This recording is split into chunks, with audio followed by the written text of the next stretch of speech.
From the top of the tower, 9.8 meter high, a stone is projected vertically upwards with a velocity of 39.2 meter per second. Calculate, और इसमें 3 चीज निकालनी है. The greatest elevation, highest point कहाँ तक गया, the velocity with which it strike the ground, किस velocity से ground पे वो आके hit किया, the time it takes to reach the ground, कितनी देर में वो ground तक पहुंचा. ये 3 चीजें हमें निकालनी है. अब इसमें यदि हम ध्यान दें, इस क्वेश्चन में जो हाइट ऑफ टावर दी हुई है 9.8 मीटर दी हुई है और उसकी वेलोसिटी भी 39.2 दी हुई है. अब इन दो चीजों से हमें इस चीज का एक आइडिया लग जाना चाहिए कि हमें g की वैल्यू 9.8 यूज करनी है, यहाँ पे 10 यूज नहीं करनी है. अगर आप यहाँ पे 10 यूज करोगे तो आप क्वेश्चन को मुश्किल बना लोगे. ठीक है, 9.8 से क्वांटिटीज कटती हैं तो 9.8 डायरेक्टली यूज करना है. So this is tower 9.8 metre इसकी हाइट है. यहाँ से एक ऑब्जेक्ट को ऊपर फेंका गया है.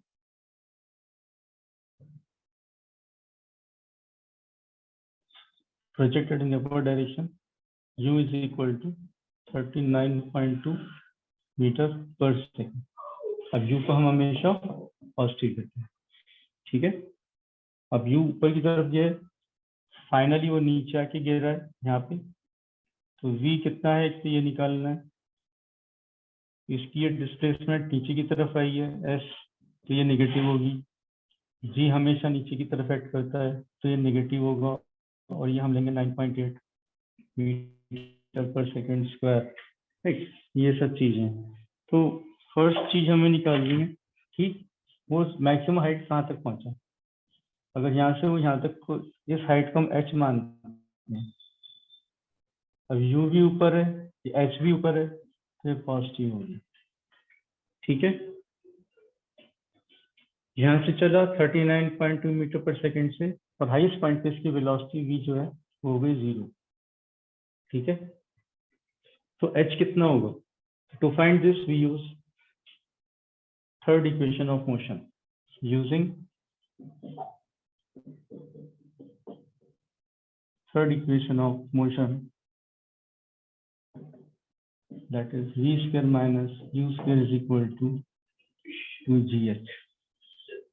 So this is final to 0 है, minus 39.2 square is equal to 2 into minus 9.8 into h. This is minus 39.2 into 39.2 upon minus 2 into 9.8 h. Minus minus किया, एक 2 से ये गया, तो ये कितना हो जाएगा 19.6, और 9.8 से ये गया तो गया 4.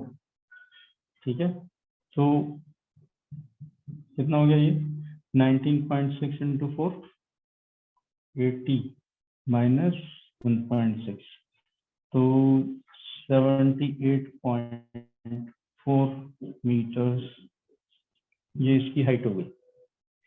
तो यहाँ से यहाँ तक की हाइट 78.4 मीटर हुई है, और ये पूछा है कि ग्रेटेस्ट एलिवेशन कितना है, ग्राउंड से सबसे ज्यादा कितनी ऊंचाई तक गया है.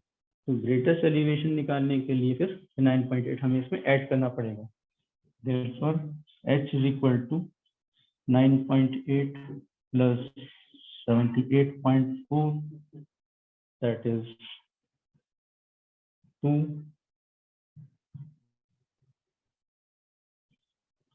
This is 88.2 meters. ये मैक्सिमम हाइट है जो ग्राउंड से यहाँ तक पहुंची है, कैपिटल एच. First part. ठीक है, सेकंड पार्ट में पूछा है कि with what velocity will it hit the ground. ठीक है, again for this also we will use third equation of motion.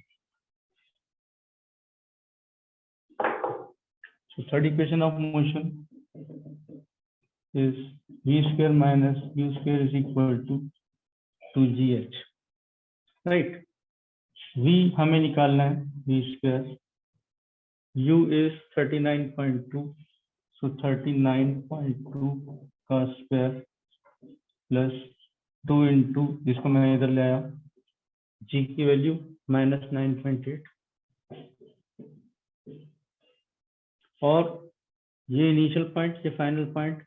तो डिस्प्लेसमेंट जो ये h यहाँ पे यूज होगा सेकंड पार्ट में, तो ये वाला डिस्प्लेसमेंट यूज होगा, इसलिए -9.8, ये भी -9.8। So this is 39.2 square plus 2 into 9.8 square। ये हमें पता है 4 का मल्टीपल होता है। सो इसको हम क्या लिख सकते हैं, 9.8 into 4 square plus 2 into 9.8 square। 9.8 square common ले लो, तो अंदर रहेगा हमारे पास 4 square 16 plus 2, that is 18। 9.8 square into 18 का मतलब हो गया 9 into 2, और ये हमारे पास है v स्क्वायर।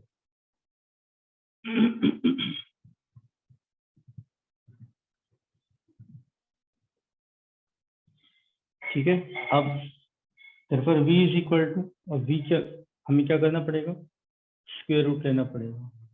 स्क्वायर रूट लेंगे तो क्या आ जाएगा, 9.8 into 3 into √2,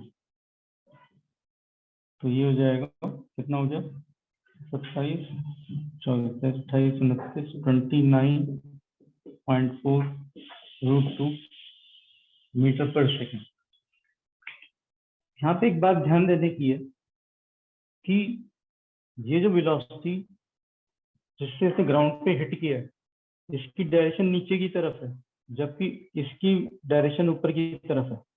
ये जो वेलोसिटी है हमारी नेगेटिव में आनी चाहिए थी, ये जो वेलोसिटी है ये नेगेटिव में आनी चाहिए थी, क्योंकि इसकी डायरेक्शन नीचे की तरफ है इसके रिस्पेक्ट में। यहाँ पे हमारी वेलोसिटी पॉजिटिव आ रही है, तो ये हम कहाँ गलती कर रहे हैं, पॉइंट है हम गलती कहाँ कर रहे हैं, जिसकी वजह से हमारे रिजल्ट पॉजिटिव आ रहे हैं। ध्यान देने की बात यहाँ पर है कि जब हमने इसका स्क्वायर रूट लिया, तो इस क्वांटिटी के सामने क्या आना चाहिए, प्लस माइनस दोनों साइन आने चाहिए। जब भी हम किसी क्वांटिटी का स्क्वायर रूट लेते हैं, उसके सामने प्लस माइनस दोनों साइन आते हैं, और दोनों साइन के हिसाब से हमें उसमें से दो तो आंसर नहीं हो सकते, आंसर तो एक ही होगा। तो जो एक्चुअल आंसर है जो यहाँ पे शूटेबल है इसके लिए, वो वाला हमें पिक करना है। So this direction cannot be positive, so this direction is negative, therefore this velocity answer is -29.4 √2 meter per second.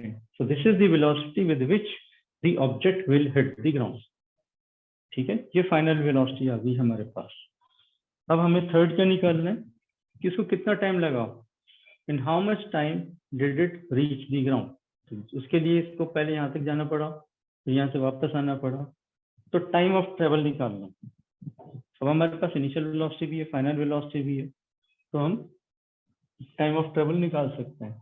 We will use first equation of motion for this.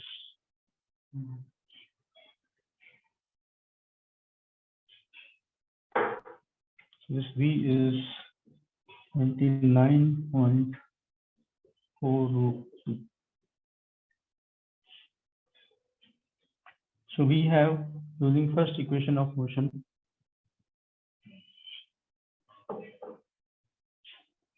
v is equal to u plus gt, or t is equal to v minus u upon g. How much is this? V is final velocity is, this is -29.4 √2 minus u. U is 39.2 upon G is -9.8। ठीक है, अभी देखो ध्यान से, minus minus minus सब cut जाएगा तो T positive हो जाएगा। टाइम हमेशा पॉजिटिव आना चाहिए। टाइम अगर किसी भी कैलकुलेशन में बाई चांस निगेटिव आ रहा है तो आपको तुरंत डाउट होना चाहिए कहीं कुछ गड़बड़ होगी। तो वो गड़बड़ हमें नहीं करनी। सो दिस इज, अब 29.4 में 9.8 फैक्टर है, 39.2 में भी 9.8 एक फैक्टर है, तो हम इसको कॉमन ले सकते हैं। तो माइनस माइनस माइनस अब खत्म, 9.8 बार यहाँ पे आ गया 3√2, यहाँ पे आ गया 4, और ये 9.8 नीचे का ये कट गया इसका। सो 3√2 प्लस 4, 3√2 कितना होता है? √2 is how much? 1.4, √2 is how much? 1.4, तो 1.4 का ट्रिपल कर लो, 14 42, 4.2, so this is 4.2 plus 4, that is 8.2 seconds. So the time taken by the object to reach the ground after the projection is 8.2 seconds. इस प्रकार से हम ये सब इवैल्यूएशन करते हैं। डायरेक्शन का ध्यान दो, कहीं गलती नहीं है, इसीलिए ये बार बार लिख के बार बार ध्यान दे के ऊपर जा रही है, नीचे कर रही है, फाइनल पॉइंट नीचे है, नीचे की तरफ हेड कर रही है, तो डायरेक्शन का सेंस हमेशा ध्यान रखना, तो सारी चीजें ऑटोमेटिकली करेक्ट हो जाएंगी इसमें।